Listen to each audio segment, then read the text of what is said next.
Hey, hey, hey. Welcome to another episode of Love Misunderstood. I'm your host, Nicole Pacheco.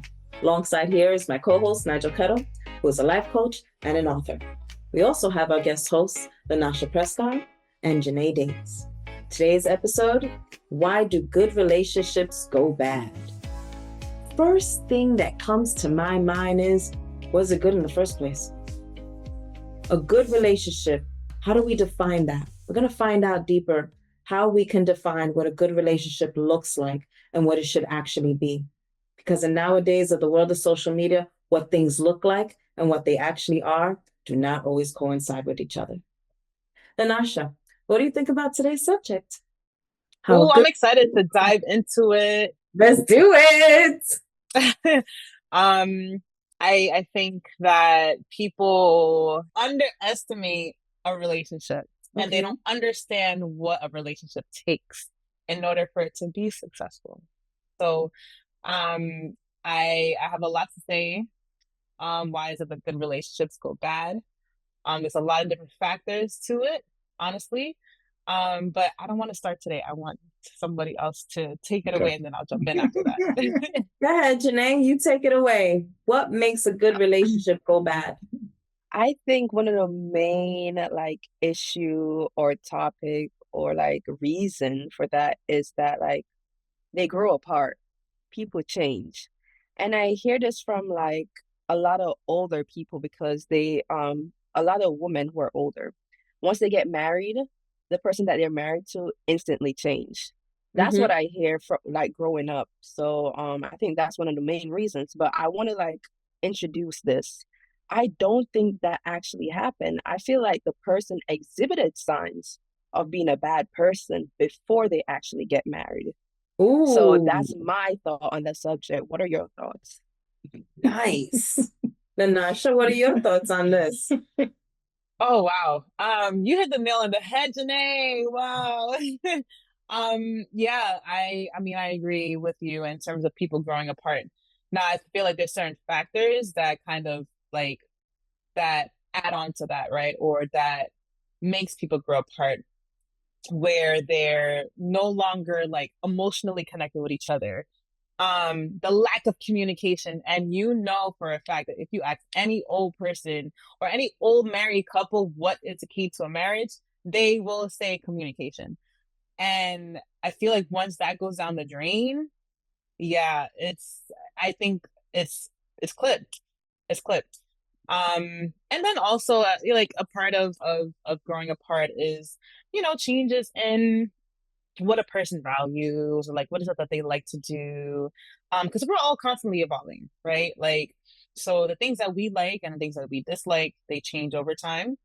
And that goes for both people. And so they might be, we might there might be a time where you start off together on the same page, and then after being years in the making, you guys either kind of grow apart or you guys think differently or you guys are no longer on the same page as you were as before, and that is okay. That is okay.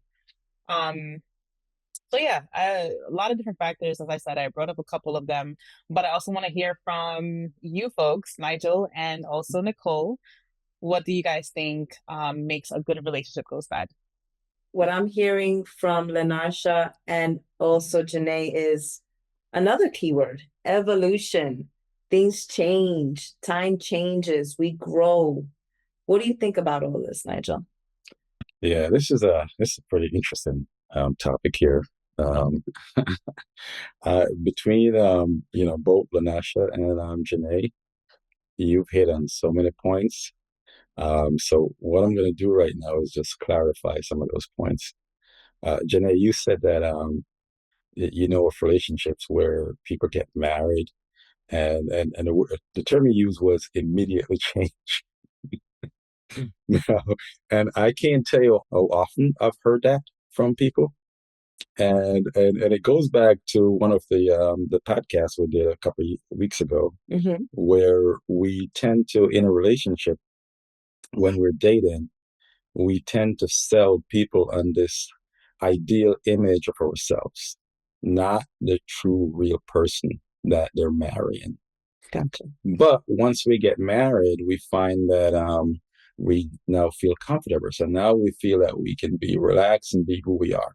I think going back to evolution is one of the main words that I'm getting from everybody here, and communication. Yes, we are going to evolve, because if we are the same person we are from day one that we met while dating, to the person that we were, a year after being married, to the person after having children, then another job, and then in a house, and all these other things, there is no way that you can still be the same person. You have to evolve. It is inevitable. Now, I think what survived each and every one of those relationships that went through the evolution and are still together is what Lanasha had said: communication. If there's no communication, you guys are done for. I have been married myself. It was 15-year marriage. And if I can say what we lacked was communication. I think that if we communicated better, maybe we would be at a better place in our marriage. Now that we are no longer together, I think we communicate with each other better, divorced, than we did communicated while we were married. And I know that may sound silly, but I don't know if it's a cultural thing. I don't know if it's a lack of confidence thing. I don't know if it was an ignorant thing, because we were quite young when we had our children, got married, and everything else. So all those things, I think all of those different factors have something to do with the divorce of, the separation, and everything happened with the divorce. But if I'm getting anything here, evolving and communication will keep a relationship. Well, some of the things that will help keep the relationship going and not go bad. What do you think? Well, I mean, communication is, I think we touched on this I think in the first episode called What is Love, where communication was one of the main pillars of any relationship. So of course, you have to communicate with your partner. You have to tell them what your likes are, what your dislikes are, but also, don't be afraid to be vulnerable and to share, your deep thoughts, your deep insecurities, especially when this is the person that you trust, and this is a person that you intend to be a part of your permanent life going forward. Yeah. And a lot of times we just don't do it. A lot of times we go in relationships and we have barriers, and Nicole likes to use the word boundaries. My new favorite word. And I usually like to say, in a relationship, try to diminish the amount of boundaries that exist. Like, try to open this flow of communication so that your partner knows you inside and out. That makes a lot of sense. Ladies, let's come on to you guys. Yeah, guys are awfully quiet, but I know your brains are going. I see it in Lanasha's face. Now, Lanasha, tell me, what do you think of these boundaries and what Nigel was saying, of just being honest and vulnerable? Because he said vulnerable, and I swear to God, I'm like, ugh. Vulnerable. You can't be too vulnerable, because then they know everything. And would I be able to still keep the mystery of me if I am so vulnerable? Hey, what do you mean by still keep the mystery of you? Why do you want to be mysterious to your partner? Because, well, I mean, if they know everything and everything is out, how you keep the flame going, how you keep the mystery of the person, trying to figure them out? Or is that part of the bad jealousy that I was talking about in our other episode? Is it because Nicole believes in having barriers and boundaries in a relationship? That's fine. That's fine to have boundaries and what have you in a relationship. And I think it is important to have certain boundaries. But there are some boundaries where you just gotta not have, and knock them down. Yeah, absolutely. We tend to be very guarded because we like to protect our heart, because we feel that we have to look out for ourselves, right?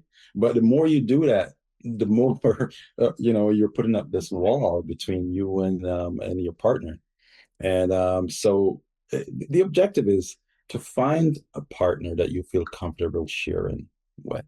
I think we discussed this last week when we talk about, your vulnerabilities being thrown back in your face. Yes. Right. And I want to emphasize this because people do this all the time.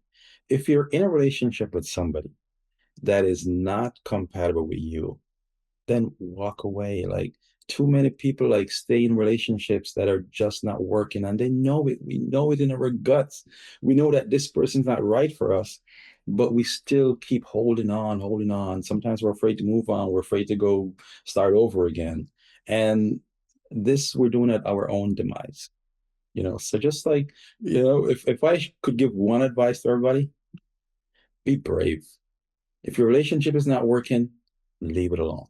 Oh my God, get up and get out of that crazy house if that's what's going on. I hear you. You know what? I think I'm a little uh destructive because I'm over here listening about how everybody is having their ideas and their ideation and things, and I'm like, maybe I'm too old-fashioned on the way that I think, or maybe I've never really truly, I mean, I've had plenty of relationships, not a lot of partners, let's be very clear. I've had plenty of relationships, and I think there's a lot of toxicity in those relationships. We have this hang-ups about the amount of partners we've been with. It doesn't matter.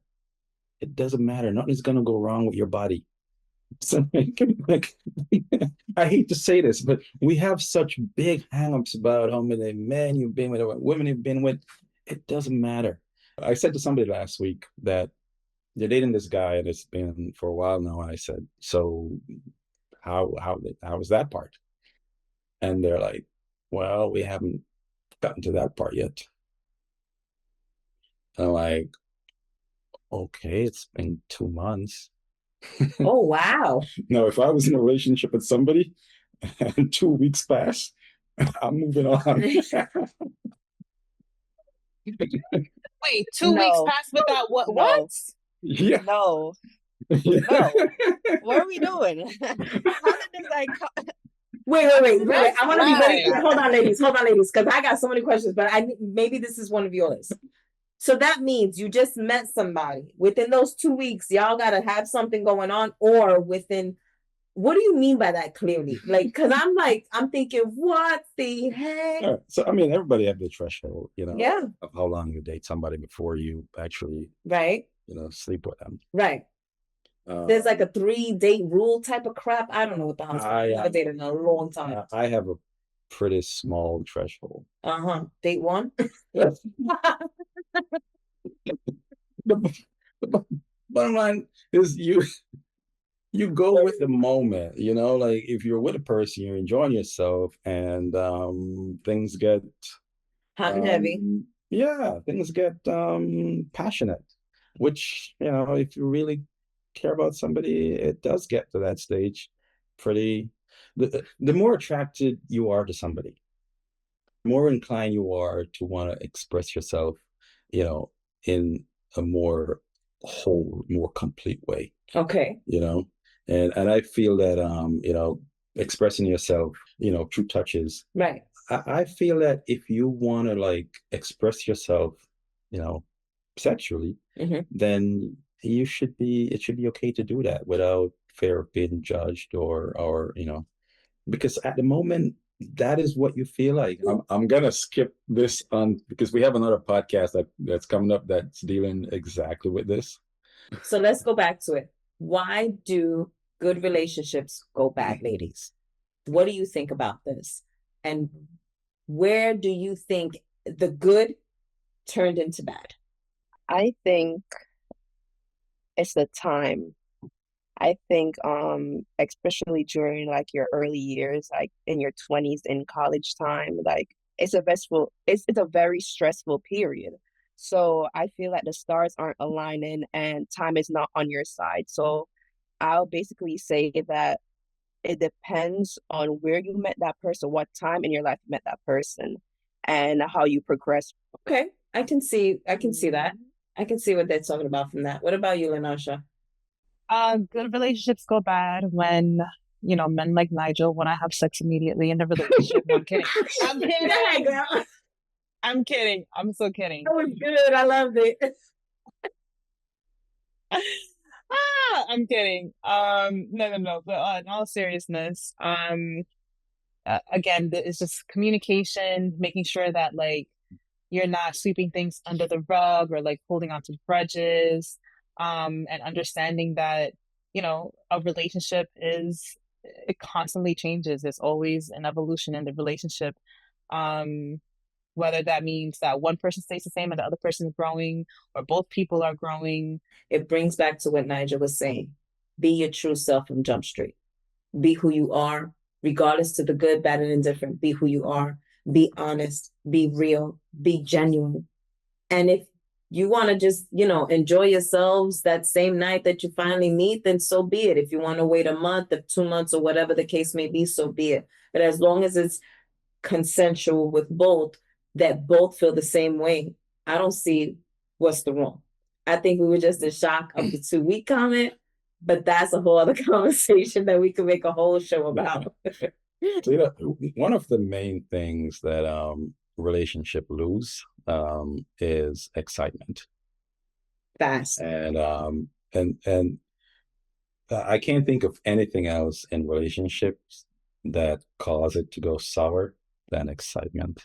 It's basically you fall in love with this person and you were used to doing certain things. You used to going out, you used to dining, you used to go to the movies, and not only that, you guys are actively finding ways to things to do together, right, to keep the excitement going.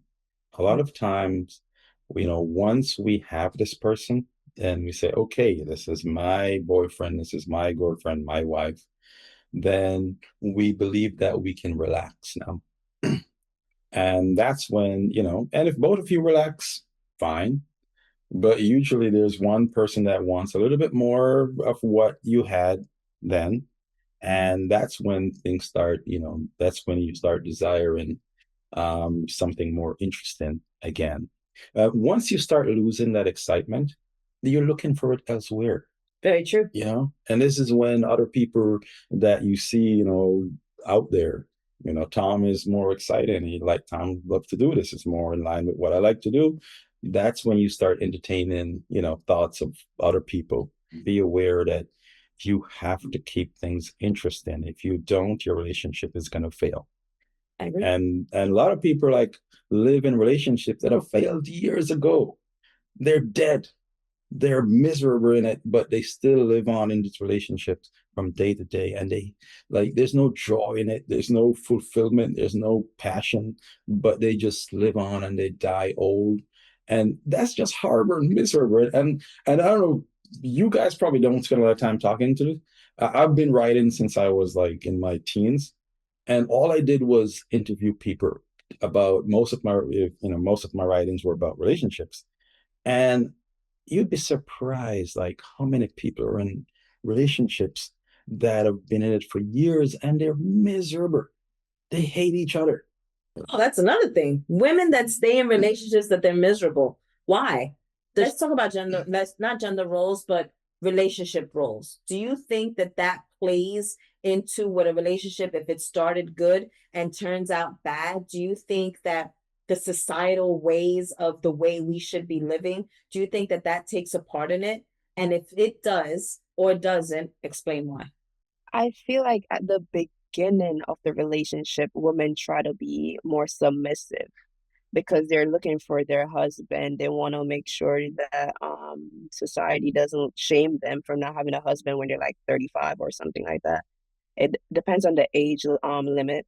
And I feel like once they get married, they realize this isn't what I want to be. I don't want to be submissive. I want to be independent. And then the men would say, oh, she changed. When in actual reality, she put on a facade of being submissive because society wanted her to. But now that once she got into the marriage or the relationship or settled down, she's more comfortable, like Nigel said, and want to take back her independence. Right. So that's what I think. That makes a lot of sense. What do you think, Lenasha? Based on what I've seen so far or what I've known in my generation, there is no such thing as gender roles. Really. I would say that as long as you're providing, 50-50, then that's what really matters. But to say we're honed in on, women need to do this and men need to do that. I've had a lot of conversations with guys who are my age who, believe that or who are cooks, right? Or who love to do laundry and who love to clean and who do those different things, but it's just like all they ask for is like you're being just as helpful in the relationship. When you're gonna get involved in a relationship, one of the most important thing is to make sure that you're definitely compatible with this person, right? And if you're compatible with that person, then you can move on to the next step, right? Um, a lot of things that we discussed this previously that people put under the umbrella of love, like things like honesty, things like patience and stuff like that. All those are basic qualities for relationships that everybody need to have a healthy, productive relationship. Um, but once you're in a relationship, you know, aside from communicating, aside from being honest, aside from the intimacy, um, you have to make sure you're keeping things alive and interesting. And you have to make sure that you make an effort because, the way that life works in general, throughout your entire life, no matter what you're trying to do, and this applies to everything in life, if you're trying to create a good relationship, right? There is a force that's actively working on your relationship that is trying to tear it apart. If you're in a job, there is a force, a destructive force that's trying to destroy your relationship at work, right? If you're building something, if you have a house that's standing there, right, and you're not constantly, fixing it up, what you're doing is you're counteracting the forces of entropy here, and which simply dictates that everything moves from a state of order To to disorder. disorder. Mm-hmm. Your relationship is trying to destroy itself constantly. You have to make sure that your main job in this relationship is to counteract the forces of entropy. And it doesn't stop, it doesn't give you a chance to rest. So every single day, you have to work on the relationship. The moment you become complacent is the moment things fall apart. Now, what happens is that we become complacent. When we get married, when we get serious in a relationship, all the things that we used to do to make things interesting, we become complacent. Very And true. what happens is that entropy comes in and say, okay, my time, and it pulls it apart. So if you're not constantly doing that every day, and you have to make a conscious effort to be doing this, to be fixing your relationship, because it's going to break. It's the natural path, it's a natural projection. In closing, what you ladies, either one of you, would say as an example to keep the relationship in your generation, I'm speaking of, to keep the relationship going? Because there's a lot of things out there nowadays. And like I said, eye candy is everywhere. All you have to do is just go on your laptop, go on your phone. It's right there. You don't even need it, up close and personal in person. What do you think, if you can name one thing, each of you, what would keep a good relationship in the good standing? I would generally say to have the same goals, like lay out what you want in your life and have the same end goal. That could mean like, oh, we could discuss if we want kids or not, discuss if we want to get married or not, and discuss like your whole future together. Like have many goals to see if it aligns, because what if the person you're with doesn't want kids? Is that a deal breaker for you? Or would you like not want to have kids to stay with that person? So I feel like that falls under communication as well, because you got to be open with what you want, and you have to make sure that the your partner aligns with what you want in your life. Got it. That helps. Thank Yeah, you. What about you, Lenarsha? I agree with communication. I think I'm big on that. And you wouldn't know or understand what a person needs unless you ask them, unless you communicate with them. They wouldn't know what you need until you communicate with them, hey, I need this or I want that. And Janae brought up a good point where, making sure that you guys' goals are aligned because I actually so funny. One of my friends, she is going through um, a breakup of a pretty long time, and she's met someone new. And, long story short, started dating this new guy, loves everything about him, treats her so well. And she is a little indecisive because now the ex boyfriend came back. Mind you, he cheated. And she's so confused on what to do because she knows that the future with the ex aligns with what she wants, but the future with the new guy does not align with what she wants, right? But he treats her like a queen, like he would never cheat on her. Like they've had a lot of conversations about that. I was like, yo, you cannot handle both of them right now, No. like at all. She Like has you to need fix to for herself first. She's yourself. still hurting. So if she's still hurting, she's gonna make all the wrong decisions. That's why they say women are so emotional. Men are more analytical and more logical because we think through our hearts. We don't think through our brains. So we need to stop that. So if she doesn't want another heartbreak, my advice to her would be get rid of both. Thank you, and fix herself first because the real one is coming. But it is not neither one of those two. Sorry. Oh, wow. That okay, I was not expecting this conversation, Rebound, Tamika. baby. Rebound never works. Rebounds never work. That's why they call the rebound. It's not necessarily a rebound. Like she was by herself, quote unquote, for like at least like 9 months, almost a year. Like she tried working things out with the ex for those 9 months to a That's year. not being alone if she's trying to work with them. That's But not being alone. then I know, but then she was just like, all right, you know what? He doesn't want me anymore. Like I'm going to do things that I like to do, focus on me. And then the new guy came around like randomly. It wasn't even like planned out or anything of that sort. So, okay, I appreciate your feedback on this. I don't remember if it was Lanash or Janae that touched on this, that sometimes in a relationship that we become different people as we get older. And I wanted to jump in and say something about this, is that it's not necessarily a bad thing because all of us do change. All of us. As we get older, some of us get wiser, some of us get stupider. It's just one of those things, but we're always changing.